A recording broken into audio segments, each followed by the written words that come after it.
The first sign that the mountain had turned against us wasn't the wind, which was screaming at 80 miles per hour, nor the snow that had turned the world into a blind, white void. It was the silence of the security system. At 2:14 a.m., the heavy, hydraulic thud of the master deadbolts echoed through the corridors of the ARI, the high-altitude, glass and steel research retreat I had built to be the safest house on Earth. I sat up in bed, my heart hammering against my ribs like a trapped bird. On my nightstand, the sleek control tablet was dead. No, not dead, blacked out, with a single, pulsing red dot in the center of the screen. "Mia," I whispered, though there was no one in the room to hear me. I swung my legs out of bed, the floorboards cold enough to bite. My daughter was in the room at the end of the north wing, a glass-walled suite that projected out over a 3,000-foot drop. In a storm like this, that room was a marvel of engineering, but with the power failing and the locks engaging, it was a high-tech cage. I reached for the emergency flashlight, but my fingers met empty air. It wasn't where I had left it. That was when I heard it. A soft, rhythmic tapping on the triple-paned, reinforced glass of my balcony door. Not the frantic slapping of wind-blown ice, but a deliberate, measured sound. Tap. Tap. Tap. I froze. We were 6,000 feet above sea level. The balcony had no stairs, and the sheer rock face below it offered no handholds. Nothing human should have been standing on the other side of that glass. My name is David Thorne. In the architectural world, I am known as the fortress architect. I don't build homes, I build survival envelopes. I've designed bunkers for billionaires and embassies in war zones. The ARI was my masterpiece. A home for me and my 17-year-old daughter, Mia, meant to be our sanctuary after her mother passed away. It was a place where nothing could get in. I realized, with a sickening jolt of adrenaline, that I had spent so much time worrying about what could get in, I had ignored the danger of being locked in. I moved toward the door, my hand trembling as I reached for the manual override lever. It wouldn't budge. The magnetic shear pins had fired. A failsafe meant only for a total structural breach. "Mia!" I roared, abandoning stealth. I threw my shoulder against the bedroom door, but it was like hitting a mountain. "Dad?" Her voice came through the integrated intercom system, but it was distorted, layered with a digital hiss. "Dad, the windows are turning black. The liquid crystal tint is stuck at 100%. I can't see the storm. I can't see anything. Stay away from the glass, Mia. I'm coming to get you." I grabbed a heavy bronze bust from the dresser, an award for innovative safety, and smashed it against the bedroom door's lock set. Sparks flew, but the steel core door didn't even dent. I was a prisoner in my own design. I am an engineer, I think in systems. If the locks were engaged and the overrides were jammed, someone had accessed the kernel, the root code of the house. This wasn't a glitch. This was a siege. I remembered the service crawlspace behind the wardrobe. It was a tight squeeze, meant for fiber optic maintenance, but it bypassed the internal doors. I ripped the clothes aside and kicked out the vented panel. I crawled into the dark, the smell of insulation and cold copper filling my lungs. As I moved toward the north wing, I heard a sound through the thin drywall of the hallway. Footsteps. Heavy, slow, and wet. The ARI was supposed to be empty. The nearest neighbor was 10 miles down a frozen pass. I pressed my eye to a small gap in the wall joists. A man was walking down the hallway. He was wearing a tattered, vintage mountaineering suit, the kind they used in the 50s, and he was dripping wet, leaving dark, slushy puddles on the heated stone floor. He stopped right in front of my hiding spot. He didn't have a face, not a human one. His head was encased in a rusted, iron diving helmet, the brass rivets pitted by decades of salt and ice. He wasn't looking for a way out. He was looking at the walls. He raised a gloved hand and placed it on the wall where I was hiding. I held my breath until my lungs burned. Through the drywall, I felt a vibration, a low-frequency hum that made my teeth ache. He wasn't just standing there, he was listening to the house, just like I was. I crawled faster, the skin on my elbows peeling against the rough plywood. I reached the panel behind Mia's headboard and pushed. "Mia, don't scream," I hissed as I tumbled into her room. She was huddled in the center of her bed, her laptop open. The screen was the only light in the room, reflecting off her pale face and wide, dark eyes. "Dad, who is that?" I saw him on the internal feed before the cameras went dark. "He came from the basement." "But the basement is sealed." "I don't know, honey. But he's not alone." I looked at her laptop screen. She had managed to bypass the blackout on the house's diagnostic port. The screen showed a schematic of the house. All the exits were marked with red X's. But there was something else, a series of heat signatures moving through the foundation. "They're in the walls, Dad," she whispered. "The house thinks they're part of the structure. It's not trying to keep them out. It's trying to keep us near them." The tapping started again. This time, it wasn't on my bedroom door. It was on the floor beneath our feet. The area was built on stilts, anchored into the granite. But the diagnostic screen showed the anchors were being modified. The heat signatures were concentrated on the main support pylons.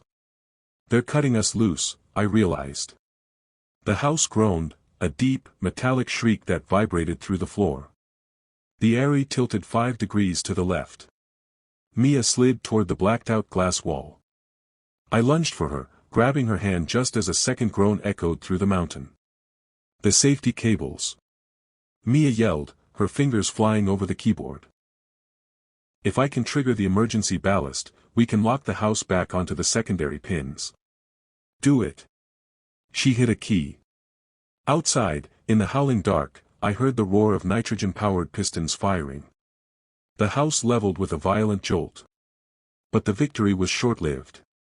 The liquid crystal on the glass wall suddenly cleared. Standing on the narrow ledge outside, a ledge that shouldn't have existed, was a second figure. This one was smaller, wearing a tattered yellow raincoat. It pressed a pale, blue-tinged forehead against the glass. It didn't have eyes. Where its eyes should have been, there were 2 perfectly polished pieces of obsidian. It raised a hand and began to draw a symbol on the frost-covered glass. A circle with a line through it. The symbol for ground. "Mia, get your bag," I said, my voice dropping to a hard, cold edge. "We're going to the basement." "But that's where they came from." "Exactly," I said, grabbing a fire axe from the wall. "It's the only place they won't expect us to go back to. We're going to find out how they got into my house, and then we're going to burn it down with them inside." The stairs didn't feel like stairs anymore. With the house leaning at a treacherous angle, the steel spiral staircase had transformed into a jagged, downward slide. I gripped the railing so hard the cold metal bit into my palm, my other hand locked around Mia's wrist. Every time the wind slammed into the side of the house, the entire structure groaned, a sound like a giant grinding its teeth. "Don't look down, Mia," I grunted, swinging the fire axe to catch a glimpse of the hallway below in the beam of my dimming flashlight. "Just follow my feet." We reached the sublevel, the gut of the house. This was where the massive geothermal pumps hummed and the battery arrays lived. But as we stepped off the last riser, the humming was gone. It had been replaced by a wet, rhythmic slapping sound, like heavy boots walking through 2 inches of standing water. The air down here was different. It shouldn't have been. The area was hermetically sealed, but the air now tasted of salt and ancient, rotting kelp. It was thick, heavy, and freezing. "Dad," Mia whispered, pointing her laptop screen toward the far wall. The glow illuminated something impossible.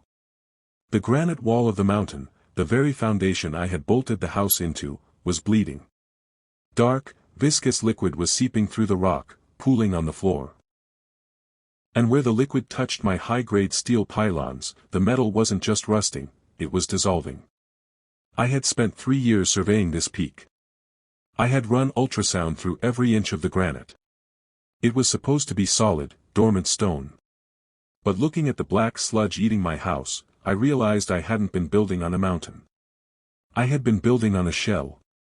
"They aren't intruders from the outside, Mia," I said, the realization chilling me more than the storm. There a leak. Suddenly, the slapping footsteps stopped. From behind the massive geothermal tank, a figure emerged. It was the man in the rusted diving helmet. Up close, he was even more terrifying. The suit wasn't made of canvas, it looked like translucent, cured skin, stretched over a frame that was too long and too thin to be human. He wasn't carrying a weapon. He was carrying a rivet gun, but the rivets were made of bone. He didn't attack. He stepped toward the main pylon.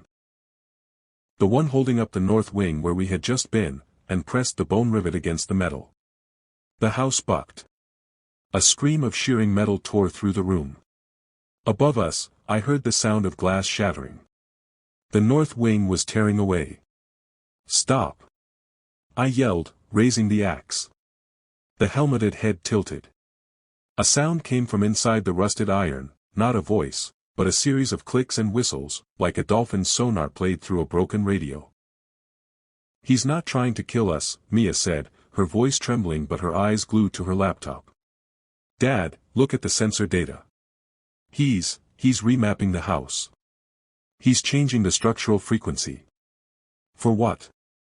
"To match the mountain," she whispered.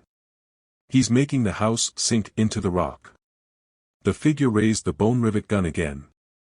I didn't think, I lunged.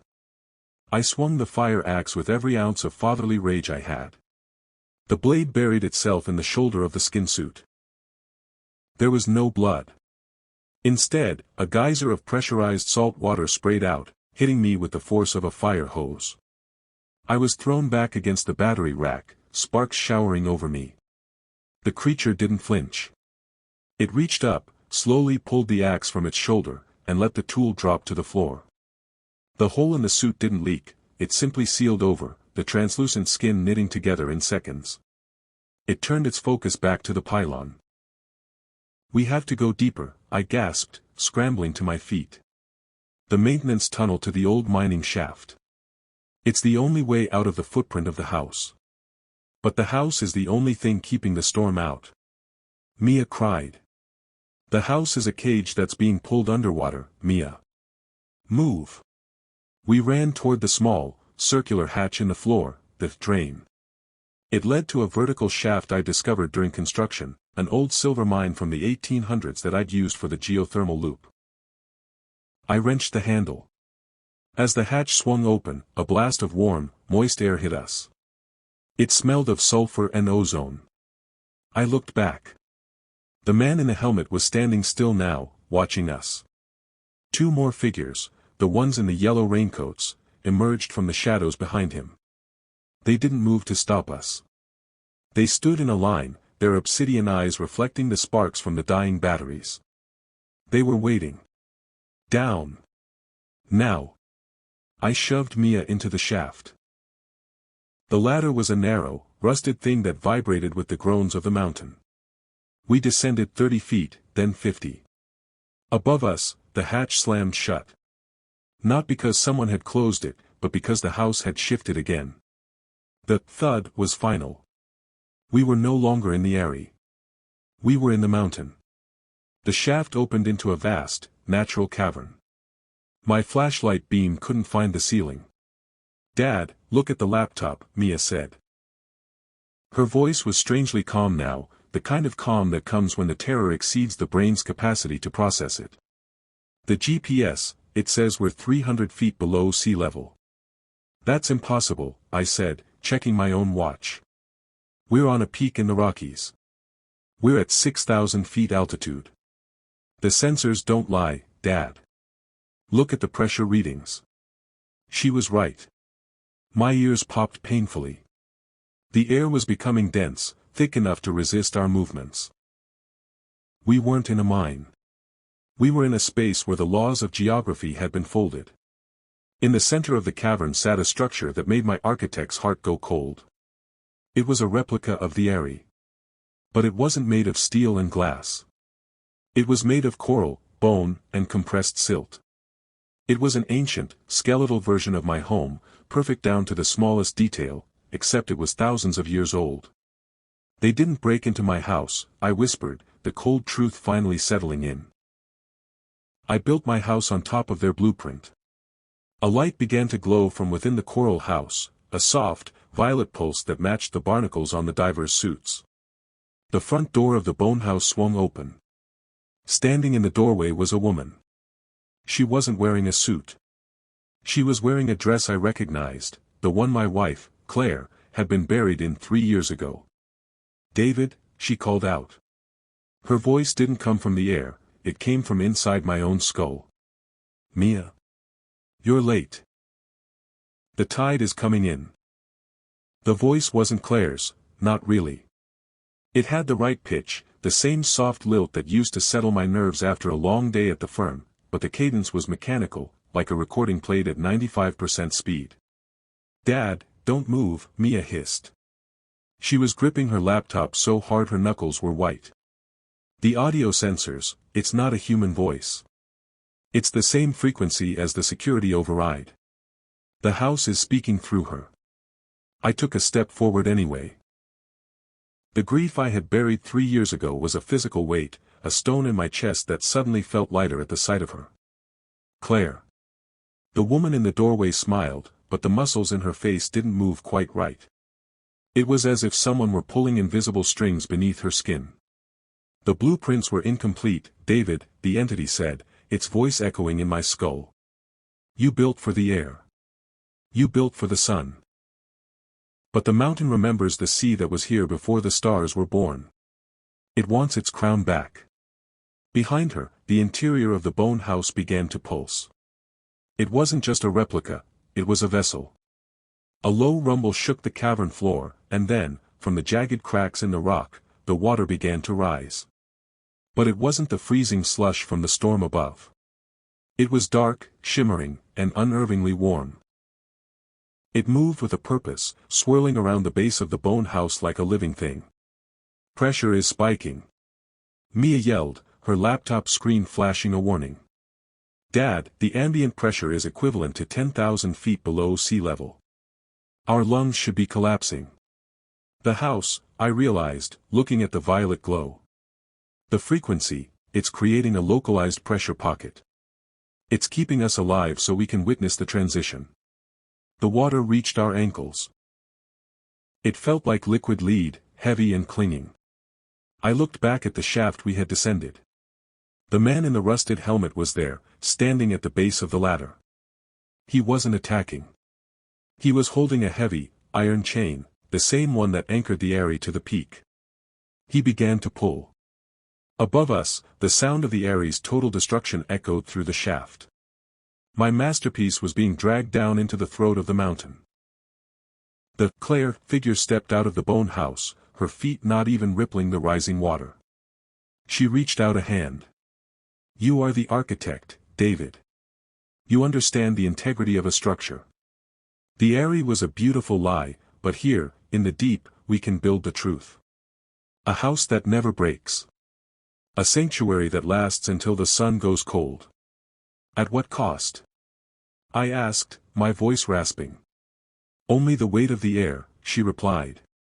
I looked at the divers standing in the shadows. I saw the rusted helmets, the skin suits, the obsidian eyes. They weren't just workers.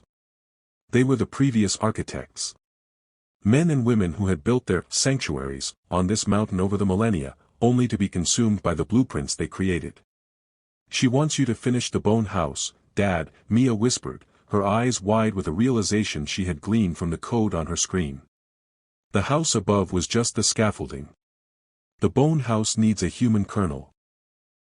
A consciousness to manage its systems. If I stayed, the Aerie, the real Aerie, would be safe. Mia could go back to the surface. But I would become the thing in the rusted helmet. I would be the ghost in the machine, listening to the mountain forever. I looked at the bone house. As an architect, I couldn't help but analyze it. It was perfect. It was elegant. But it had one flaw, the same flaw I had built into the Aerie. In every fortress I design, I leave a venting valve. A single point of failure that can be triggered in case the sanctuary becomes a tomb. In the Airy, it was the geothermal loop. In the bone house, it was the grounding symbol the diver had drawn on the glass. Mia, I whispered, leaning close to her ear. The laptop. Can you broadcast a high-frequency burst? Match the resonant frequency of the geothermal pylon. I can, she said, her fingers already moving. But it'll blow the localized pressure pocket. If the cavern isn't stabilized, the whole mountain could collapse. Do it on my mark. I turned back to the entity. I'll do it. I'll stay. I'll finish the design. Just let her go. The Claire figure tilted her head. The violet glow intensified. Agreed. The child has no place in the deep. She is too light. Too full of air. The divers stepped aside, clearing a path toward the shaft. Mia looked at me, tears streaming down her face. Dad, no. We go together. Go, Mia, I said, my heart breaking. Remember what I told you. A house is just a box. It's the people inside who matter. Now, run. As Mia scrambled toward the ladder, the entity realized my intent. The smile vanished from its face. The Claire mask slipped, revealing a void of swirling violet light. You would reject the truth, the mountain roared. I'm an architect, I shouted, my hand finding the manual release for the nitrogen tanks I had hidden in the geothermal shaft during construction. I know a bad foundation when I see one. Mia, now. Mia hit the key. A high-pitched shriek ripped through the cavern as the laptop's wireless card pushed a lethal frequency into the bone house's structural supports. At the same time, I triggered the tanks. The pressure didn't equalize, it exploded. The localized pocket shattered. The dark water was instantly vaporized by the sudden release of geothermal heat. The cavern filled with a blinding white mist. I was thrown backward, the weight of the mountain pressing down on me. I saw the bone house begin to calcify, its coral walls turning to dust as the resonant frequency tore it apart. The Claire entity vanished into the mist, a scream of static echoing in my mind. But the mountain wasn't done. The tide wasn't just rising, it was falling. The weight of the ocean did not crush me. As the black water swallowed the light of the cavern, I felt a strange transition. My lungs, which should have been screaming for air, felt cold and full, not with fluid, but with a dense, hyperoxygenated vapor. The heavy water wasn't just a liquid, it was a medium. It was the human kernel interface the entity had spoken of. By flooding the shaft and sealing the cavern, I hadn't just trapped the divers. I had synchronized with the mountain's ancient, dark operating system. I floated in the absolute silence of the deep. Around me, the ruins of the bone house were drifting like ash in a winter wind.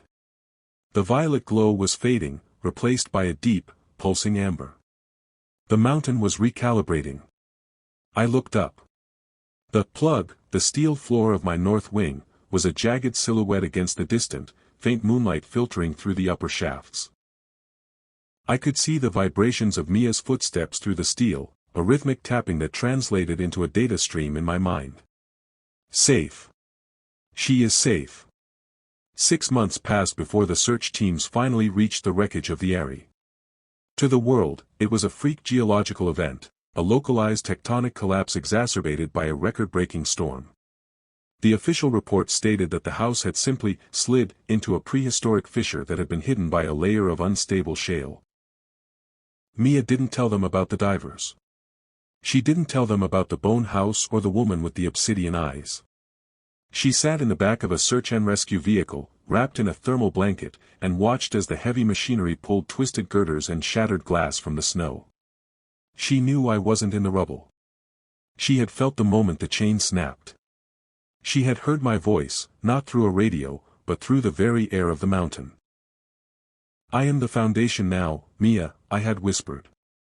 Build something better. Mia did not return to the city. Using the insurance settlement from the Airy and the patents I had left in her name, she bought a small, unassuming plot of land on the coast of Oregon. She didn't build a fortress. She didn't use liquid crystal glass or magnetic shear pins. She built a house of wood, stone, and wide-open windows. She became an architect, but her firm was different.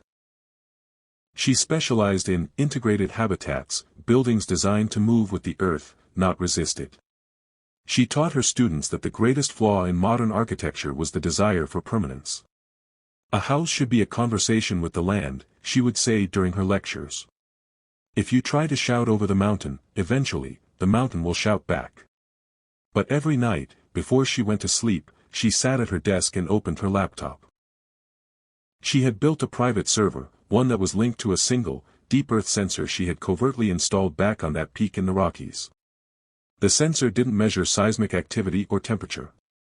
It measured resonance. For years, the screen showed nothing but the flat line of dormant stone. But on the anniversary of the storm, the line began to move. It wasn't a random spike. It was a sequence. SOS. Then, the sequence changed. It became a series of architectural coordinates. A set of vectors that described a new kind of structure, one that used the pressure of the deep to generate clean energy, a design that could save a world currently choking on its own waste. I was still down there. I was the ghost in the mountain, but I wasn't a prisoner. I was the architect of a civilization that didn't need the sun. I was sending her the blueprints for a future where humanity didn't have to fear the dark. One evening, a figure appeared on the beach below Mia's house. He was wearing a modern diving suit, but as he moved, his footsteps left dark, shimmering puddles that didn't evaporate. He didn't have a helmet. His face was weathered, his hair white as the sea foam, and his eyes were the color of the deep violet glow. Mia walked down the wooden stairs to the sand. She didn't run. She didn't scream. "Is the design finished, Dad?" she asked. The man who had been David Thorne smiled. It was a real smile this time. No strings. No masks. "It's a good start, Mia. But the tide is coming in. We have work to do." They stood together on the edge of the Pacific, the daughter of the air and the father of the deep. The storm clouds were gathering on the horizon, but they didn't look for a fortress. They didn't look for a cage. They looked at the water, and they saw a home. The mountain is quiet now. The search teams are gone. The area is a ghost story told by hikers and climbers. But deep below the granite, in the warm, heavy water of the abyss, a new city is growing. It isn't made of bone. It's made of the lessons of a father and the courage of a daughter. The tide wasn't a monster. It was an invitation. And finally, the architect has accepted.